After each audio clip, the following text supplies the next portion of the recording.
네, 오늘은 요한복음 65번째 내가 나를 3번 부인하리라. 내가 나를 3번 부인하리라. 요한복음 18장 12절에서 32절 말씀, 우리가 18장 말씀을 계속 공부하도록 하겠습니다. 자, 오늘 말씀은 예수님께서 겟세마네에서 이 결박당하십니다. 그래서 이제 대제사장에게 잡혀가시는 거거든요. 오늘 그 말씀부터 우리가 공부를 합니다. 자, 18장, 요한복음 18장 12절에서 14절 말씀 제가 읽겠습니다. 그때 그 부대와 그 대장과 유대인의 관원들이 예수님을 붙잡고 그분을 결박하였으며 그분을 우선 안나스에게 끌고 갔더라. 이는 그가 그 해의 대제사장이었던 카야파스의 장인이었기 때문이라. 한데 카야파스는 유대인들에게 한 사람이 백성을 위하여 죽는 것이 유익하다고 조언을 준 자였더라 라고 했습니다. 자, 여기서 보면 카야파스하고 그의 장인 안나스가 나옵니다. 근데 이 두 사람 모두가요 대제사장입니다. 근데 여러분 아시다시피 대제사장은 종신입니다. 기름 부음을 받고 난 뒤에는 죽을 때까지 대제사장직을 행해야 하는 거예요. 그런데 지금 이때는요 대제사장이 여러 사람이 있었고요 1년마다 대제사장직을 행했거든요. 이거는 당시에 이제 로마 당국에서 정치적 목적이 있었던 것 같습니다. 그래서 대제사장을 여러 명을 임명해갖고 매년마다 그 중에서 선임을 하는 거죠. 이것은 분명 율법의 규례에는 어긋나는 것입니다. 대제사장이 이렇게 많을 수가 없죠. 구약에서도 대제사장은 누구죠? 아론이 처음 시작했잖아요. 그죠? 그랬는데 아론이 죽고 나서 이제 그 아이들이 했는데 이렇게 대제사장이 여러 명이 있는 건 안 되는 거예요. 안나스와 카야파스 다 대제사장들이었다고 지금 기록되고 있습니다. 그런데 카야파스가 이런 말을 했어요. 이전에 한 사람이 백성을 위하여 죽는 것이 유익하다 이렇게 조언했는데 이것은 예수님을 죽이기 위한 그의 하나의 조언이자 어떤 면에서는 하나님의 말씀의 예언이었습니다.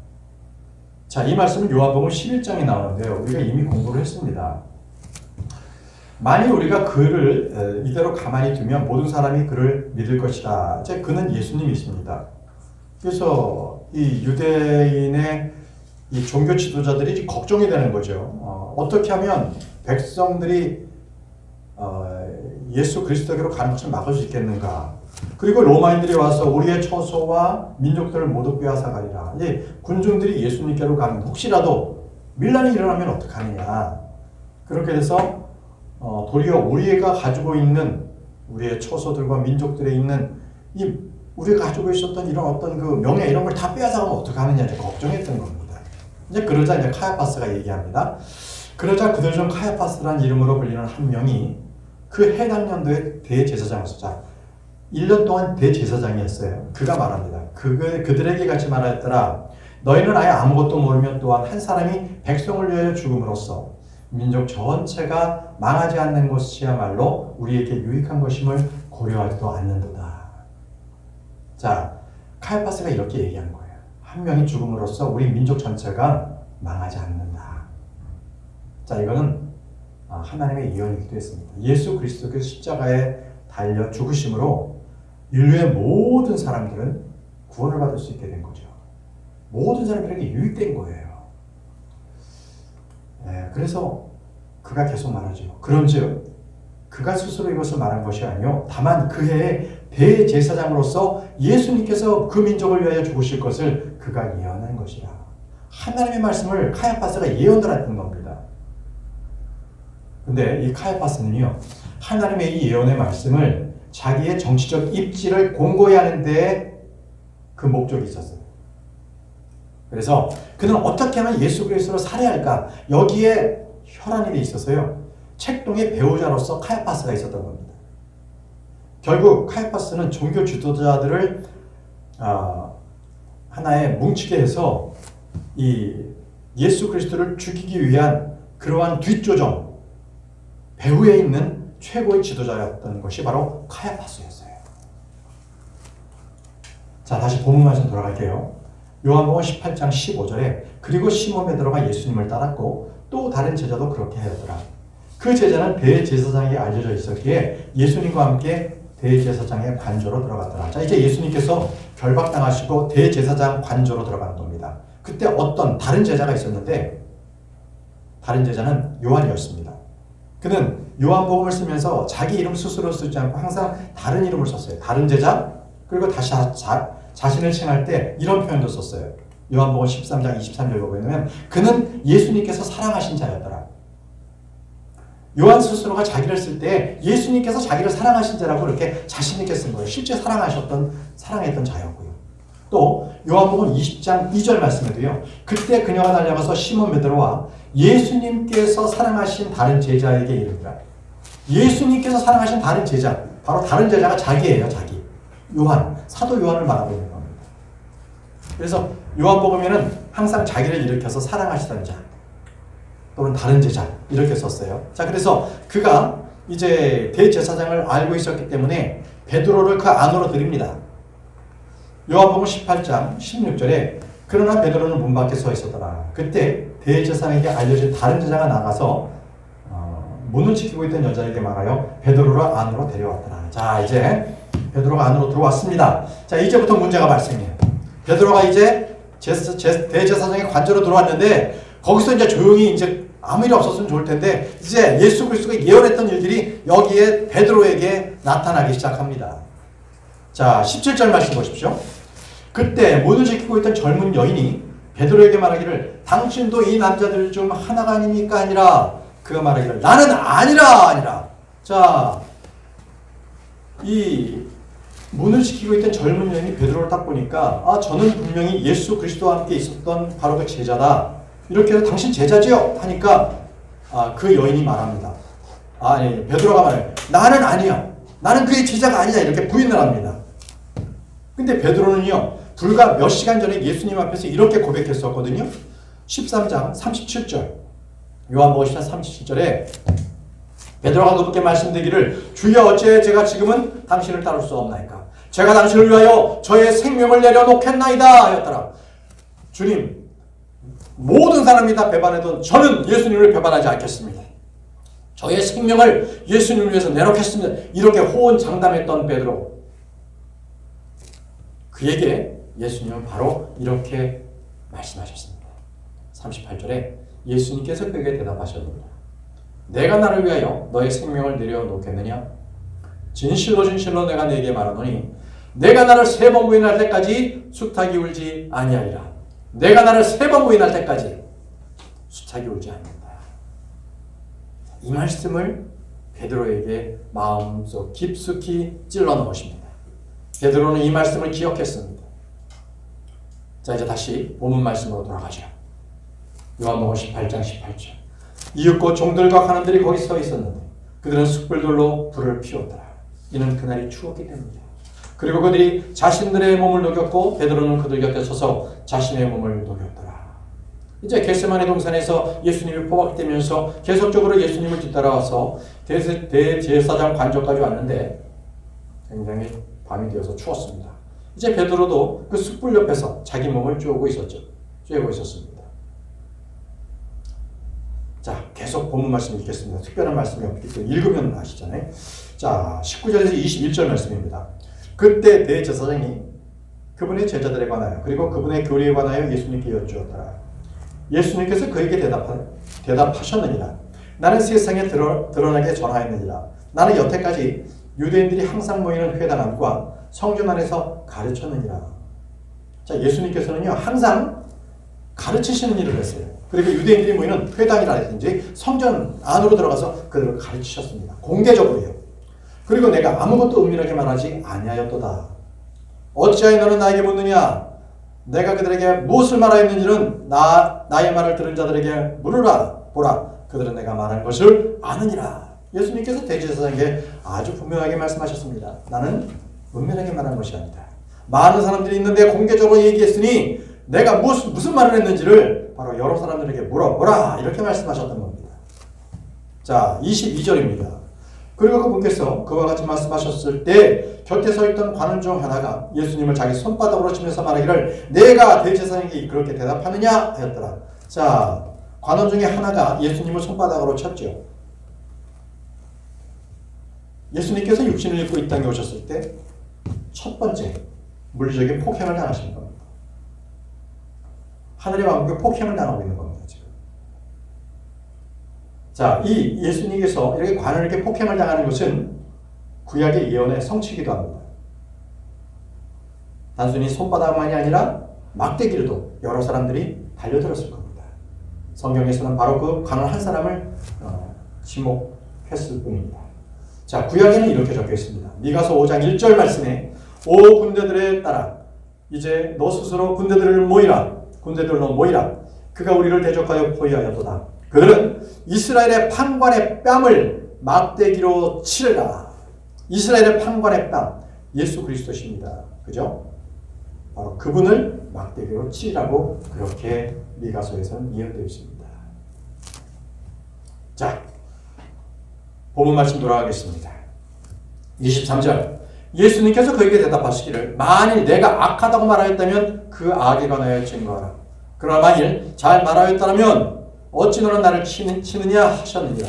예수님께서 말씀하신 거예요. 내가 만약에 악하게 말하였다면 너는 그 악에 대해서 증거를 대라. 그러나 말이 잘하였다면 어찌 너는 나를 치느냐. 이렇게 주님께서는 바르게 정정당당하게 율법에 대한 요구사항을 말씀하셨던 거예요. 거짓말을 한 자, 거짓말을 하지 않았는데 칠 수는 없습니다. 율법에는 이렇게 나와 있거든요. 신명기 19장 15절에 어떤 죄악으로 인하여 어떤 죄로 인해서나 그가 지은 어떤 죄에 있어서도 한 사람을 대적하여 한 명의 증인만 일어나지 말지니라. 한 명 증인으로는 안 된다는 거죠. 누구를 징계할 때는 꼭 두세 증인의 입, 세 증인의 입으로 그 사안이 확실히 되리라라고 했습니다. 이것이 바로 율법의 요구사항입니다. 그래서 죄인을 지목했을 때 결코 그 죄인에 대한 증언은 한 명이면 안 돼요. 두세 명이 동일하게 증인으로서 말을 해야 한다는 것이 율법의 요구사항입니다. 그런데 지금 예수님을 친 자들, 이들은 예수님에 대해서 증인을 세우지 않았습니다. 잘못됐다는 거죠. 그래서 예수님께서는 이 부분에 대해서 불법이라고 조목조목 따져 물으신 겁니다. 사도 바울도요. 이후에 사도 바울도 똑같이 이렇게 대제사장에게 한번 매를 맞습니다. 그때 사도 바울은 굉장히 울분의 분노에 차가지고 얘기했는데 이렇게 율법에 있는 말씀으로 조목조목 얘기하지는 못했어요. 그때 대제사장은 아나니아였거든요. 아나니아에게 바울이 이렇게 대응했습니다. 사도행전 23장 2절 말씀에 그때 바울이 그에게 말하기를 대제사장에게 이렇게 말합니다. 바울이 너 하얗게 칠해진 벼가 하나님께서 너를 치시리라. 그러므로 내가 율법에 따라 나를 심판하려 앉아서 율법에 반하여 내가 타격을 입도록 명령하였느냐 하였더라. 너는 율법에 대해서 나를 심판하고 하면서 도리어 율법에 반해서 율법과는 상반되게 나를 쳤단 말이죠. 이것에 대해서 막 분노를 일으켰어요. 여러분, 성경에는 분명히 성도들이 재판장 안에 섰을 때, 재판을 할 때 그가 어떻게 처신해야 될지를 말씀하시는 구절이 있거든요. 그러니까 혼자서 일방적으로 당하는 그러한 불법적인 법정에 있을 때에도 주님께서는 그 재판받는 성도들에게 이렇게 주신 말씀이 있습니다. 마태복음 10장 17절에서 20절 말씀입니다. 여러분들 잘 기억해 두세요. 법정에 섰을 때 여러분들은 어떻게 할 것인가? 다만 사람들을 경계하라. 이는 그들이 너희를 공회들에 넘겨버릴 것이요 그들은 자신들의 회당들에서 너희를 채찍질할 것이기 때문이다. 그리고 너희는 나로 인해 지배자들과 왕들 앞에 끌려가느니 그들과 이방인들을 대적하는 간증을 위함이라. 그러나 그들이 너희를 넘겨버릴 때 너희는 어떻게 혹은 무엇을 말할지 전혀 걱정하지 말라. 이는 너희가 말할 것이 바로 그 시각에 너희에게 주어질 것이기 때문이다. 바로 주님께서는요, 법정 앞에 서 있는 그 성도에게 바로 그 즉시 그 시각에 말씀을 해주신다는 거예요. 이는 말하는 것이 너희가 아니요 다만 너희 안에서 말씀하시는 너희 아버지의 영이시기 때문이다.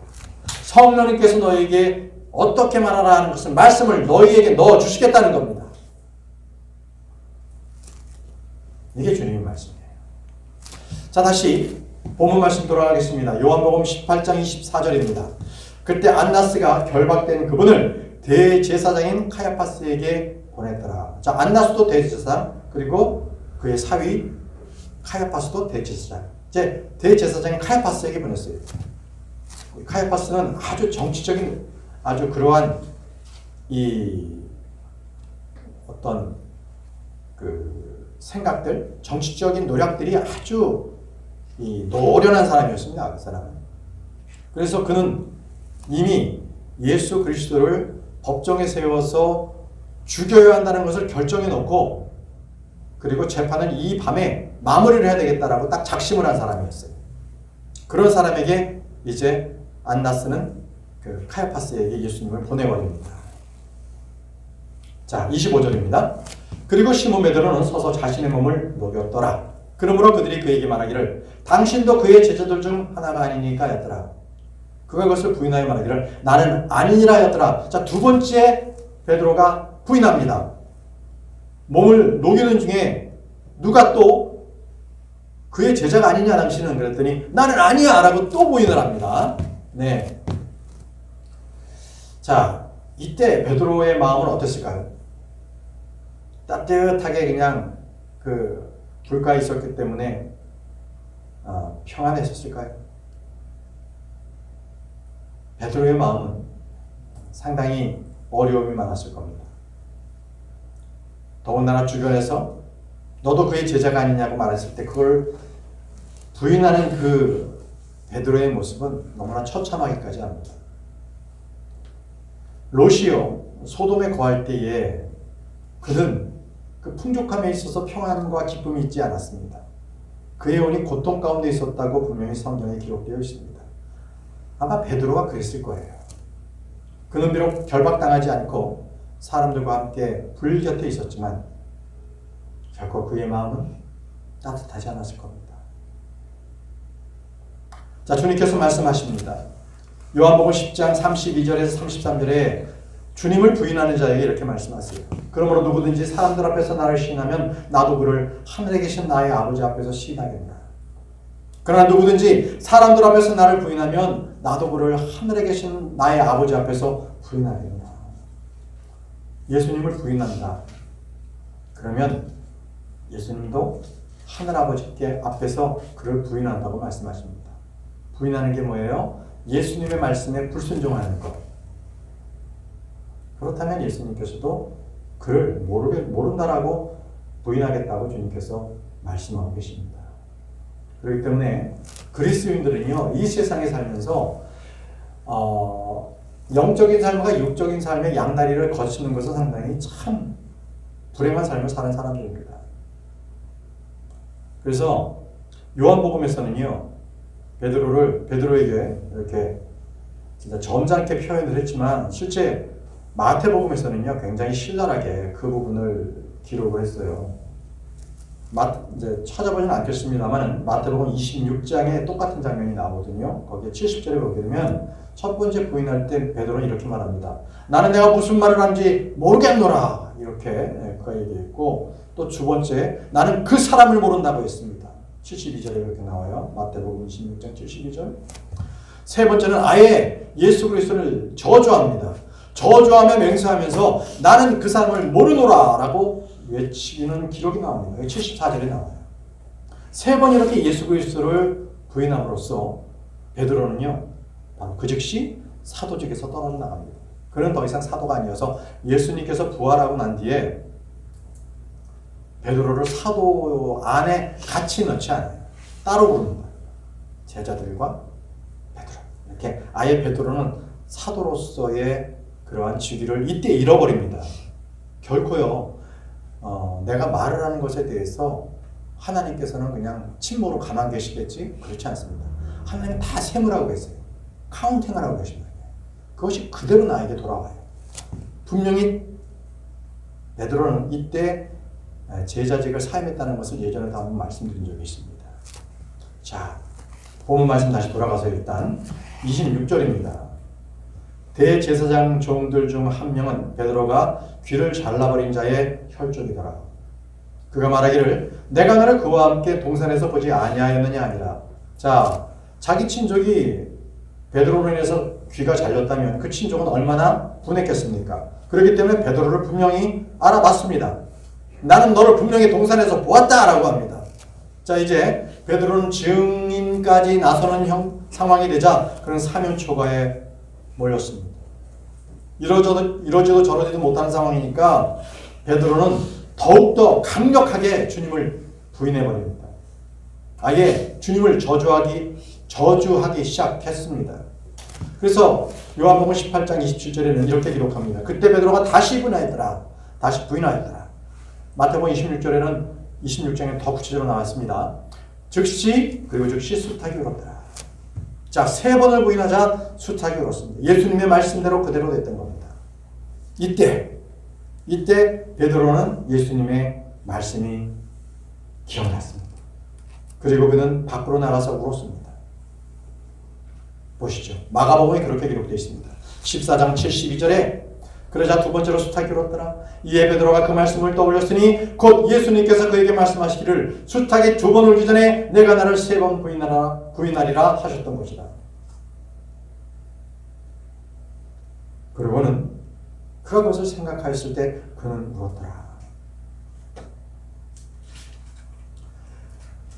수탉이 울었을 때 그 울음소리는요, 베드로의 혼을 흔들어 깨웠습니다.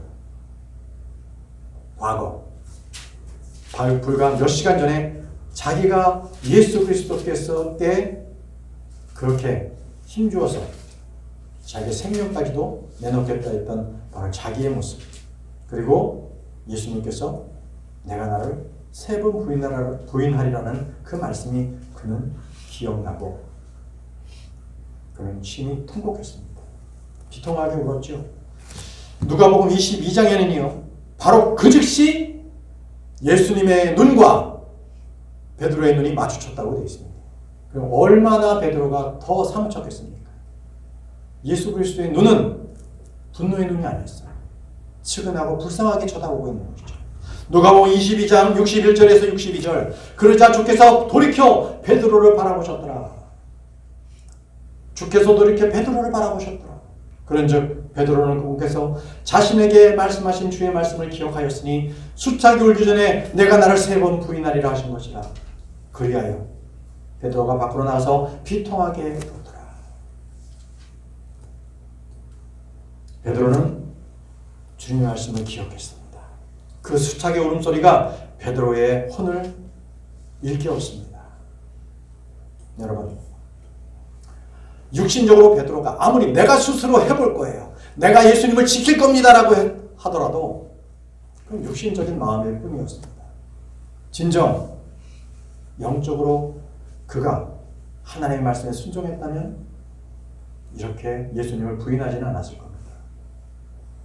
이를 통해서 주님께서 우리에게 분명히 말씀하십니다. 육신적인 그 어떤 행위들도 유익하지 못하다. 오직 하나님의 말씀, 그 믿음 안에 서라. 이렇게 말씀을 하고 계신 겁니다. 내가 육신의 힘이 남아돌아서, 내 능력이 남아돌아서 행하는 것들은요, 아무런 쓸모없는 무용지물입니다. 육신적인 행위, 아무것도 주님께 유익되지 않습니다. 도리어 나의 힘이, 육신적인 힘이 완전히 다 빠지고 내가 아무것도 할 수 없다라고 나락에 털어졌을 때 그때 주님께서 일하십니다. 그것이 바로 항상 성경에서 주님께서 일하시는 방식이었습니다. 삼손이요, 자기 힘으로써 많은 블레셋 사람들을 쳐 죽였습니다. 그때 그가 목이 말라서 더 이상 할 수 없고 그가 기진했을 때 이제 그는 주님을 붙잡습니다. 주님, 저에게 마실 물을 주옵소서. 그때 주님께서 물을 주시고 바로 그것을 에낙고레라고 했습니다. 삼손은 힘을 얻어서 블레셋 사람들을 다 쳐 죽였습니다. 승리했던 거죠. 우리에게 주시는 겁니다. 여러분, 내 육신, 내 자신 신뢰하지 마십시오. 그 모든 것들은 죄덩어리입니다. 그걸 버리시기 바랍니다. 그리고 주님 앞에 완전히 낮아져서 나는 아무것도 할 수 없다라는 그 죄인임을 고백하시기 바랍니다. 내가 패배했고 내가 완전히 쓰라림을 당했을 때 그때 주님께서 일하시는 순간입니다. 주님을 부르시기 바랍니다. 지금 바로 베드로는 그러한 상황이 되었습니다. 다시 본문 말씀으로 돌아가겠습니다. 요한복음 18장 28절에서 29절입니다. 그때 그들이 예수님을 카야파스로부터 데려다가 재판장으로 끌고 왔으니 이를 시간이었더라. 자, 이제 대제사장 카야파스는요, 재판장으로 바로 이 빌라도에게 끌고 간 거죠. 빌라도 총독이 간 거예요. 이제 종교적으로서 자기네들이 뭔가 이렇게 죽이려고 하는 것은 마땅치가 않았다. 그래서 로마 법정에 지금 세우려고 예수님을 데려간 겁니다. 그리고 그들은 직접 재판정하도록 가지 아니하였으니 자신들이 더럽혀지지 않도록 하려 하며 오히려 그들이 유월절 어린 양을 먹으려 함이었더라. 그때 빌라도가 그들에게 나가서 말하기를 너희가 이 사람을 거슬려 무슨 혐의를 제기하였느냐 하였더라. 자, 이제 유대인들은요, 유월절을 지키기 위해서 이 이방인들이 있는 재판장에는 들어가지 않습니다. 자기의 몸이 더럽혀지기 때문에 유월절을 지켜야 하니까. 그래서 어쨌든 예수님을 죽여야 하겠고, 그래서 예수님을 재판장에 세우고 자기네들은 바깥에 있었던 거예요. 그러자 빌라도가 말합니다. 너희가 이 사람을 무슨 혐의로 이렇게 고소하였느냐 이렇게 하는 거죠. 이 고소한 내용이요, 누가복음 23장에 이렇게 나옵니다. 누가복음 23장 2절에 그들이 그분을 고소하기 시작하여 말하기를 우리는 이 사내가 민족을 오도하고 카이사르에게 공세하는 것을 금하면서 자기 스스로 그리스도 곧 한 왕이라고 말하는 것을 알아내었나이다. 얘들아. 자, 그들이 고소한 내용은 이겁니다. 공세를 바치지 않았다는 거죠. 바로 로마 황제에게 공세를 내지 않았습니다. 거짓말입니다. 그죠? 그리고 그리스도 곧 자기가 왕이라고 했습니다. 자, 이건 사실이에요. 주님께서 왕으로 오신 분이시니까. 그러나 세상의 육신적인 왕이 아니죠. 이 세상의 이 정치적인 왕이 아니라 주님께서 직접 세우실 그 하늘의 왕국 왕이십니다. 그러나 유대인들은 받아들이지 않았죠. 그래서 이제 하늘의 왕국은 대환란 후에 다시 이 땅에 서게 될 것입니다. 자, 이렇게 그들이 고소한 내용입니다. 자, 본문 말씀으로 돌아갈게요. 30절에서 31절입니다. 그들이 그에게 대답하여 말하기를 만일 그가 흉악범이 아니었더라면 우리는 그를 당신께 넘기지 아니하였으리라 하였더라. 그때 빌라도가 그들에게 말하기를 너희가 그를 데려가서 그를 너희 율법에 따라 심판하라 하였더라. 그러므로 유대인들은 그에게 말하기를 어떤 사람을 사형에 처하는 것은 우리에게 합법적이지 않나이다 하였더라. 이 사람들은 이제 거짓말하고 있습니다. 그러면 가늠한 여인 이들은 죽이려고 했죠. 그리고 스데반이 순교했을 때 이들은 돌로 쳐 죽였어요. 그죠? 자, 근데 이들은 분명히 어떤 사람을 사형에 처하는 것은 자기들에게 합법적이 않다라고 하는 것은 거짓말하고 있는 겁니다. 분명히 로마 당국에 의해서 무리를 일으키지 않는 선상에 자기들 나름대로 다 죽일 수가 있었던 거죠. 그런데 유대인들이 원했던 건 이거. 예수님을 그냥 자기들이 돌려쳐 죽이는 것은 종교 지도자들이 원하지 않고 가장 참혹한 이 로마의 형벌, 십자가형을 그들은 원했던 겁니다. 그런데 여러분, 이게 바로 예수님께서 예언했던 말씀이라는 것을 아시겠습니까? 예수님께서는 십자가형을 받으셔야만 됐어요. 보세요. 요한복음 18장 32절에 이는 예수님께서 자신이 어떤 죽음으로 죽을지 알려주며 말씀하셨던 그분의 말씀이 성취되게 하려 함이었더라. 어떤 죽음, 예수님께서 어떤 죽음으로 죽을지 그걸 아셨어요. 그래서 예수님께서 이미 제자들에게 말씀하셨습니다. 마태복음 20장 18절에서 19절에 보라 우리는 예루살렘으로 올라가노라. 그리하면 인자는 수석 제사장들과 서기관들에게 배반당하리라. 예수님께서 말씀하세요. 나는 종교 지도자들에게 배반당할 거야. 그리고 그들이 그를 정죄하여 죽게 하리라. 나를 죽게 할 거야. 그리고 이방인들에게, 유대인들에게, 로마인들에게, 로마 병정들에게 넘겨주어서 그를 넘겨주어 조롱당하고 책찍질하며 그를 십자가에 못 박게 하리라. 아예 십자가에 못 박혀 죽을 것이라는 것도 아예 제자들에게 예언을 하십니다. 그런 다음에 셋째 날에 그가 다시 살아나리라. 아예 부활까지도 말씀을 하십니다. 여러분, 예수님께서 돌 맞아 죽으신 게 아니라 십자가에 달려 죽으셔야 할 이유가 있습니다. 그것은 바로 유월절 어린 양의 그 예표를 그대로 지키기 위함입니다. 왜냐고요? 유월절 어린 양은요, 결코 그 뼈 하나도 부러져서는 안 됩니다. 그것이 바로 유월절 어린 양이에요. 그 예표를 예수님께서 지키기 위해서 오신 거죠.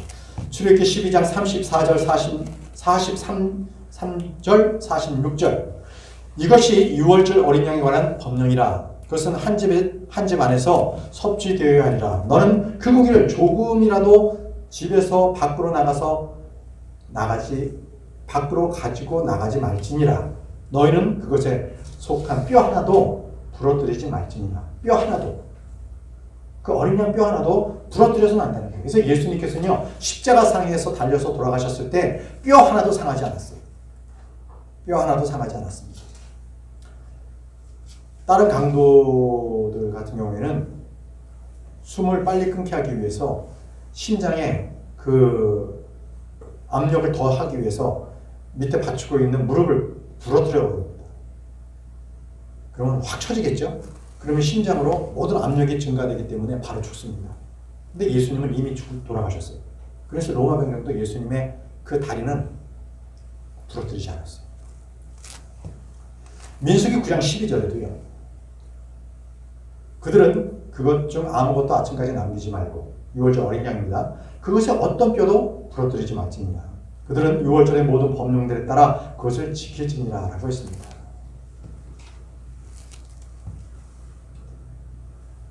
시편에도 똑같이 기록이 나오는데요. 시편 34편 20절에 그분께서 그의 모든 뼈들을 지키시는도다. 하나님께서 예수 그리스도의 모든 뼈를 지키고 계십니다. 그것들 중 하나도 부러지지 아니하는도다. 예수님께서 십자가에 달려 돌아가셨지만 결코 그분의 뼈는 상하지 않았습니다. 도리어 그분의 피는 한 방울 남기지 없이 다 우리를 위해서 흘리셨죠. 살은 찢기셨습니다. 그러나 그분의 뼈는 온전하게 지켜주셨어요. 유월절 어린 양의 예표를 그대로 담당하신 겁니다. 이것이 바로 예언의 성취입니다. 네, 여러분, 오늘 마지막 끝절을 통해서 우리 예수님께서는요, 바로 그 베드로, 사랑하는 베드로가 그분을 부인했을지라도 결코 베드로를 그대로 남겨두지 않으셨어요. 다시 회복시키십니다. 베드로가 예수님을 몇 번 부인했죠? 네, 3번 부인했죠? 바로 예수님께서 베드로에게 3번 다시 한번 다짐을 받고 사도직으로 복귀시켜 주십니다. 요한복음 21장 15절에서 17절 말씀에 내가 이 부분은 예수님께서 부활하셔서 베드로를 만나서 말씀하시는 거예요. 내가 이들보다 나를 더 사랑하느냐? 물으셨어요. 한 번 물으셨습니다. 그리고 또 물으십니다. 내가 나를 사랑하느냐? 2번째 물으셨어요. 3번째, 내가 나를 사랑하느냐? 이렇게 계속 연속적으로 베드로에게 주님께서 내가 나를 사랑하느냐고 물으십니다. 3번 부인했던 베드로에게 3번 다시 물으시고 내 양을 먹이라고 합니다. 3번 다 베드로는 주님 당신께서 하십니다. 제가 당신을 사랑합니다. 이로써 주님께서는 그 사랑하는 베드로를 다시 회복시켜 주십니다. 이것이 바로 저와 여러분들에게 우리가 회복되기를 원하는 예수님의 마음이십니다. 우리가 어떠한 죄악 상황에서 있든지 주님께서는 우리를 부르십니다. 내가 그 죄악된 것보다 나를 더 사랑하느냐? 지금 물으세요. 답변하십시오. 예, 제가 주님을 더 사랑합니다. 제가 주님을 더 사랑합니다. 제가 주님을 사랑합니다. 주님을 사랑하십시오. 그리고 죄악을 버리십시오. 그러면 이처럼 다시 베드로가 회복된 것처럼 주님께서는 우리를 회복시켜 주십니다. 자, 오늘 여기까지 하겠습니다. 기도하고 마치겠습니다.